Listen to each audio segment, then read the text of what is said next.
Assalamualaikum warahmatullahi wabarakatuh. Perkenalkan, nama saya Mira Santika, NIM saya 2030201177. Saya dari kelas PGMI 4. Nah, saya akan mempraktikkan video simulasi pembelajaran kelas 6 SD, yaitu tema 1 yang berjudul Selamatkan Makhluk Hidup. Assalamualaikum, selamat pagi anak-anak. Baiklah, sebelum kita belajar hari ini, alangkah baiknya kalau kita berdoa terlebih dahulu. Baiklah, siapa di sini yang mau memimpin doa? Ya, dipersilakan untuk memimpin doa. Berdoa dimulai. Bismillahirrahmanirrahim. Rabbi sholli sadri wa yassirli amri wahlul 'uqdatam min lisani yafqahu qawli. Rabbi zidni ilma warzuqni fahma. Amin. Nah, sekarang anak-anak buka buku kita pada tema 1 yang berjudul apa? Ya, benar sekali, selamatkan makhluk hidup. Pada subtema 1 yang bertemakan tumbuhan sahabatku. Nah, sekarang anak-anak buka buku kita halaman yang pertama ya. Nah, di sana kan ada, anak-anak perhatikan, ada gambar. Iya, ada gambar apa saja? Ya, benar sekali ya, ada gambar ibu-ibu yang sedang memanen wortel, anak-anak sedang bermain di lapangan, ada burung, dan ada pula bapak-bapak yang sedang menyemprot tanaman. Nah, dia ini sedang menyemprot tanamannya biar tidak kena hama. Lanjut, kita buka halaman 2. Nah, di halaman 2 itu ada bagian tentang bagaimana jagung berkembang biak. Nah, di sini siapa yang mau membacakan teks tersebut? Kalau tidak ada, biar ibu saja yang membacakan ya, anak-anak menyimak. Nah, di sini ibu mulai. Bagaimana jagung berkembang biak? Jagung merupakan salah satu tanaman yang dijadikan bahan makanan pokok di berbagai negara. Salah satunya di Indonesia. Di Indonesia, penduduk Pulau Madura menjadikan jagung sebagai makanan pokoknya. Jagung merupakan salah satu tanaman penghasil karbohidrat yang sangat diperlukan oleh tubuh kita. Seorang petani jagung memulai pembiakan tanamannya dengan menanam biji jagung. Setelah 3-4 hari, bakal tanaman akan muncul ke permukaan tanah. Tanaman jagung akan terus tumbuh menjadi besar hingga 3-3,5 bulan, dan buah jagung dapat dipanen oleh petani. Buah jagung yang berbentuk seperti tongkol pada mulanya berupa sekuntum bunga. Nah, bunga jagung memiliki helai-helai rambut halus pada bagian ujungnya.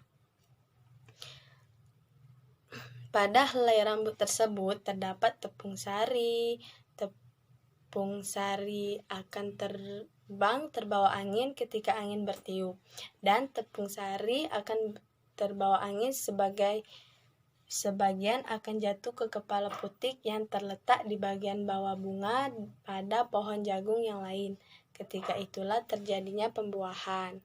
Setelah terjadi pembuahan, bunga jagung tersebut terus berkembang hingga menjadi buah jagung. Perkembangan itulah yang dapat diamati dari waktu ke waktu, dan buah jagung akan siap dipanen ketika rambut jagung sudah mulai berwarna kecoklatan dan bagian tongkolnya sudah mengering. Apabila buah jagung tersebut dikupas, akan memperlihatkan biji jagung yang kekuningan. Bagian itu dinamakan oleh manusia adalah biji jagung. Nah, supaya jagung selalu tersedia sebagai bahan makanan manusia, maka petani jagung harus menanam kembali sebagian biji jagung tersebut dari hasil panen. Biji jagung yang sudah tua dapat ditanam kembali, dan disinilah akan dimulai lagi perkembangan jagung yang baru. Nah, dari teks bacaan kita tadi, apakah anak-anak dapat mengambil sesuatu kesimpulan atau sebagiannya? Coba. Ya, kesimpulan yang kita dapat adalah jagung merupakan makanan pokok manusia selain beras, yaitu terutama di Indonesia, di daerah Madura. Nah, di sana mereka masih makan jagung untuk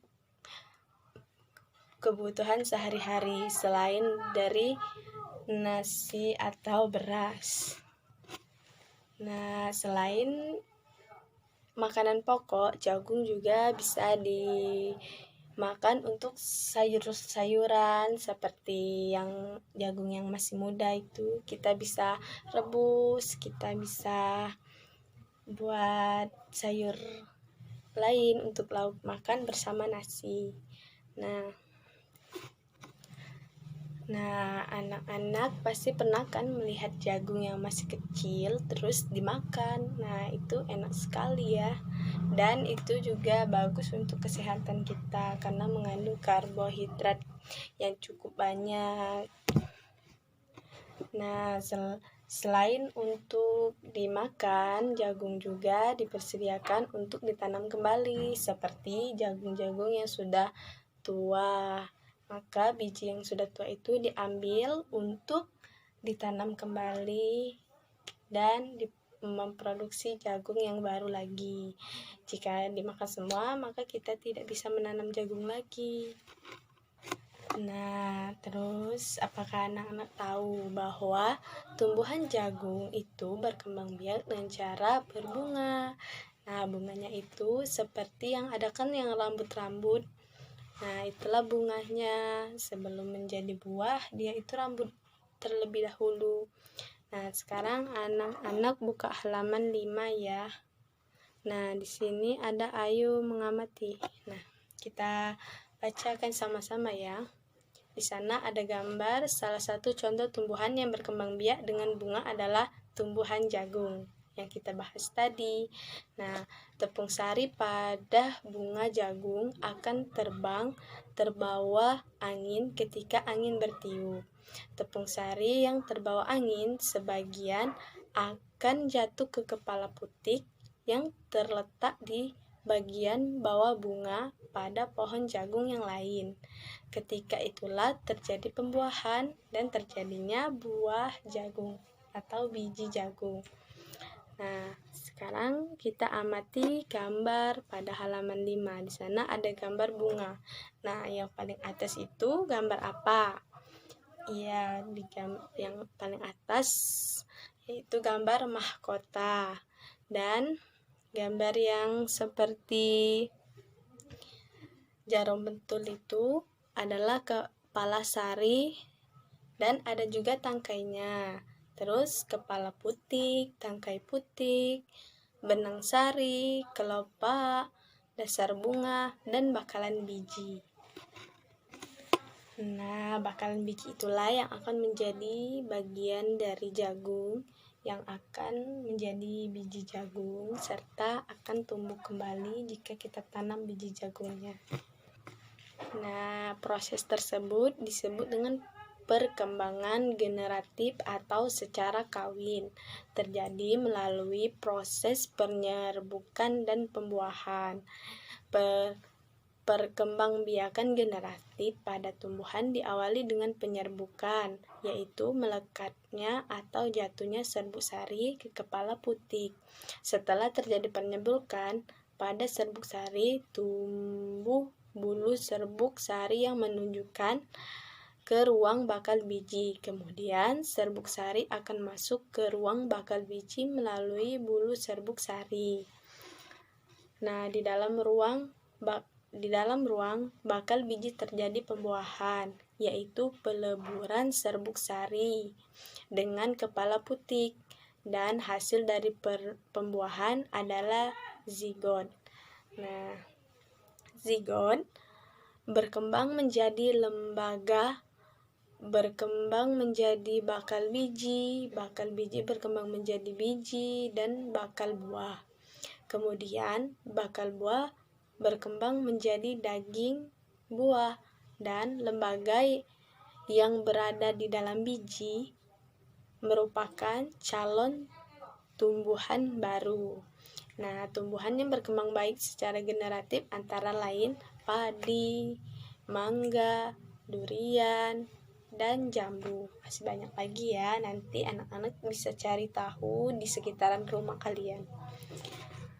Nah, sekarang coba anak-anak buka lagi pada buku kita halaman 7. Nah, pada halaman 7 itu terdapat gambar bunga. Nah, bunga apa? Ayo. Iya, benar ya. Di halaman 7 itu terdapat gambar bunga sepatu dan bunga Kamboja ya. Berarti anak-anak sering ya lihat bunga sepatu dan bunga Kamboja. Nah, dari bunga Kamboja ini pada gambar halaman 7 di samping sering digunakan dalam perlengkapan tari Bali. Nah, orang Bali juga sering memakai bunga Kamboja yang diselipkan di telinganya ya. Ya. Nah, bunga tersebut enggak cuma hanya tumbuh di Indonesia, tapi juga di negara-negara lain seperti Malaysia, Laos, Vietnam, Filipina, Brunei, dan masih banyak lagi ya negara-negara Asia lainnya. Nah, tadi selain bunga, kita juga bisa menambah wawasan tentang negara-negara ASEAN ya, karena bukan hanya bunga yang sama, ada juga kebiasaan, hobi. Nah, karena kesamaan itulah yang membuat ASEAN menjawab kebutuhan hidup bertetangga. Nah, jadi kita Indonesia membutuhkan negara lain untuk bertetangga, berteman, bersahabat. Nah, anak-anak pasti pernah merasakan nyamannya hidup bertetangga. Hal ini terasa saat semua keluarga saling mendukung, saling membantu, dan bekerja sama. Kenyamanan dalam bertetangga perlu diwujudkan karena tiap keluarga memiliki kepentingan yang sama. Dan hal itu juga mendasari terbentuknya ASEAN. ASEAN adalah sebuah organisasi internasional yang beranggotakan negara-negara di kawasan. Ayo, siapa yang tahu? Iya, benar sekali. Kawasan-kawasan Asia Tenggara. Nah, negara-negara ini bersatu karena adanya persamaan letak geografis dan kemiripan budaya. Kepentingan yang sama dalam memajukan pertumbuhan ekonomi, sosial budaya, serta menjaga keamanan kawasan menjadi dasar pertimbangan para tokoh-tokoh pendiri ASEAN. Nah, pada tahun berapa ASEAN berdiri? Ya, benar sekali. Pada tahun 1967 ASEAN berdiri atas dasar deklarasi diskusi menjadi pencetus dan pendiri organisasi ini. Nah, 5 negara yang menjadi anggota pertama ASEAN di tahun 1967. Siapa yang mau menyebutkannya? Ayo. Ya, sebutkan. Ya, yang pertama Indonesia, Malaysia, Thailand, Singapura, dan Filipina. Nah, para utusan dari kelima negara tersebut yang sekaligus merupakan tokoh-tokoh pendiri ASEAN adalah Adam Malik dari Indonesia, Tun Abu Razak dari Malaysia, Tanat Homan dari Thailand, Rajaratnam dari Singapura, dan Narciso Ramos dari Filipina. Ya, benar ya. Dan ASEAN harus dapat memberikan manfaat bagi seluruh anggotanya. Untuk itu, berbagai kerjasama dikembangkan untuk memajukan kesejahteraan semua anggotanya. Nah, kerjasama dikembangkan di bidang ekonomi, sosial, budaya, serta politik dikembangkan dari kemajuan semua anggota. Nah, manfaat yang dirasakan oleh anggota-anggota ASEAN membuat semakin banyak negara yang kemudian bergabung dengan organisasi ini. Berdasarkan urutan waktu bergabungnya negara ASEAN tersebut. 5 negara pendiri yaitu apa aja tadi? Negara apa saja? Ya, Indonesia, Malaysia, Thailand, Singapura, Filipina yang bergabung pada tanggal 8 Agustus 1967. Brunei bergabung pada 7 Januari 1984, serta Vietnam bergabung pada 28 Juli 1995, dan Laos, Myanmar bergabung pada tanggal 23 Juli 1997, serta Kamboja bergabung pada tanggal 30 April 1999. Oke, semuanya pintar-pintar ya. Itu perlu kita ingat karena kita mempunyai tetangga yaitu seperti Malaysia, Singapura, Brunei, Vietnam. Siapa tahu nanti kita bisa ke negara tetangga kita. Gimana tadi? Sudah tahu kan nama-nama negara yang termasuk dalam organisasi ASEAN? Begitu banyak kehidupan sosial budaya kita yang terkait dengan tetangga kita. Nah, sungguh menarik kehidupan sosial budaya penduduk negara tetangga dan negara kita. Nah, setelah belajar negara-negara, kita kembali lagi kepada halaman 17. Sekarang, pada halaman 17 itu terdapat tumbuhan, tanaman untuk menjadi obat-obatan. Nah, di Asia Tenggara ini, negara kita yang termasuk Asia Tenggara bersama tetangga kita yang tadi, banyak tumbuhan yang dimanfaatkan untuk bahan makanan. Namun di antaranya banyak juga yang dimanfaatkan untuk obat-obatan. Nah, Asia Tenggara sebagai wilayah tropis memungkinkan banyak tumbuhan hidup. Oleh karena itu, masyarakat banyak bercocok tanam untuk memanfaatkan kesuburan tanahnya. Nah, jadi sebagai warga negara Indonesia yang memiliki wilayah tropis yang dapat bercocok tanaman, maka kita harus bersyukur, dan memanfaatkan alam dengan sebaiknya dan tidak merusaknya agar tetap terjaga. Sebagaimana seperti bawang merah. Nah, anak-anak pasti sering kan menjumpai bawang merah di dapur. Nah, selain dimasak untuk bumbu masakan, bawang merah itu juga bermanfaat untuk mengobati beberapa penyakit loh. Nah, bagaimana orang Jawa mengenalnya dengan sebutan nama brambang. Nah, bawang merah hidup di daerah di Asia Tenggara. Masyarakat Indonesia, Malaysia, Thailand, Filipina adalah pengguna bawang merah terbesar. Pemakaian bawang merah terbanyak adalah Indonesia. Di tahun 2004, jumlah bawang merah yang digunakan mencapai 106 1.600 ton per tahun. Nah, selain bawang merah, ada juga buah-buahan seperti nanas, bawang putih, daun bawang, seledri. Nah, itu merupakan tanaman-tanaman yang diperlukan dan sering kita lihat ya. Baiklah, untuk pelajaran hari ini, apakah anak-anak ada yang ingin ditanyakan atau ada yang kurang jelas? Baiklah, kalau tidak ada yang ingin bertanya, anak-anak jangan lupa kerjakan tugasnya ya. Tugasnya dikerjakan di rumah ya. Nah, sekarang masukkan bukunya dan kita mulai berdoa untuk pulang. Siapa yang mau memimpin doa?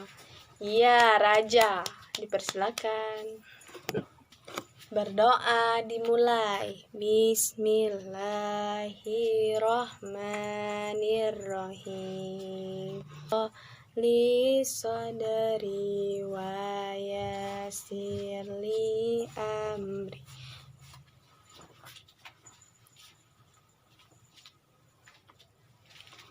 Berdoa selesai. Cukup sekian pertemuan kita hari ini. Wassalamualaikum warahmatullahi wabarakatuh.